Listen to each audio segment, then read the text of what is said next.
लिए हमारे चैनल को सब्सक्राइब करिए और बेल आइकन को ज़रूर दबा दीजिएगा ताकि जब भी हम वीडियो डालें वो सबसे पहले आपके पास आए। हाँ जी दोस्तों, तो कैसे हो? आशा करता हूँ आप सब बढ़िया ही होंगे। तो फिर हम एक भोजपुरी फिल्म इंडस्ट्री से जुड़ी एक और नई खबर लेकर के आ चुके हैं आपके सामने। तो नमस्कार दोस्तों, मेरा नाम प्रियांशु और आप देख रहे हैं खबरी बाबा। अब आप हमें इंस्टाग्राम पे भी फॉलो कर सकते हैं, लिंक हमने डिस्क्रिप्शन में दे दिया है। जी हाँ दोस्तों, भोजपुरी फिल्म इंडस्ट्री से जुड़ी एक नई खबर आ रही है जो दी है अरविंद अकेला कल्लू जी ने।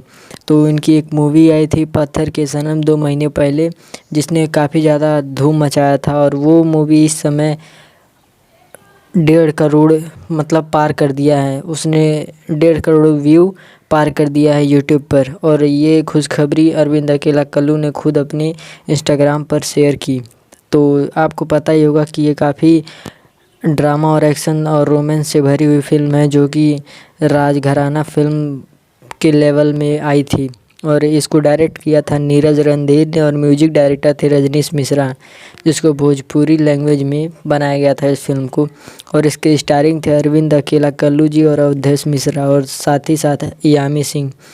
तो ये काफ़ी बहुत ही धाकड़ मूवी थी। अगर आप लोग इस मूवी को देखना चाहते हैं तो आप इस मूवी को देख सकते हैं। और इस मूवी का जो इस मूवी के प्रोड्यूसर थे उनका नाम है आदित्य कुमार झा। और इस मूवी को गूगल पे 81% लोगों ने लाइक किया है। मतलब ये काफ़ी अच्छी रेटिंग वाली मूवी है, इस वजह से इस पर काफ़ी अच्छा व्यू भी आ रहा है। तो अगर आप घर पे बोर हो रहे हैं तो आप इस मूवी को देख सकते हैं, काफ़ी इंजॉयबल मूवी है।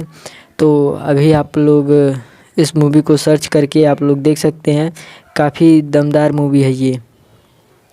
हमारे चैनल को सब्सक्राइब करिए और बेल आइकन को ज़रूर दबा दीजिएगा ताकि जब भी हम वीडियो डालें वो सबसे पहले आपके पास आए।